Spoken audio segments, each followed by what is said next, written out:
वालेकुम। अच्छा जी, एक छोटी सी टिप। ये आज ना हमने ये गवारे का मिस है। बेसिकली ये फैक्ट्री रिजेक्शन माल होता है जिसमें फली भी होती है, जिसमें बीज भी होता है रिजेक्शन वाला, वो है। तो ये हमने फ़र्स्ट डे डाला है। और जब भी हमने जानवर को कोई नई चीज़ देनी है ना, तो उसे रजे हुए को देनी है, भूखे को नहीं देनी। तो इस टाइम हम इनको दिन के जो 3 बार हमने TMR डालना होता है वो डाल चुके होते हैं।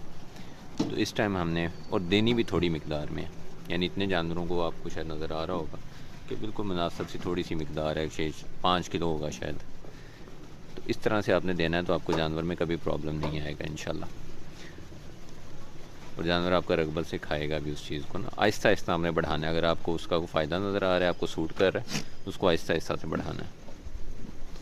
तो ये छोटी सी टिप थी, दुआ में याद रखें। अल्लाह हाफिज़।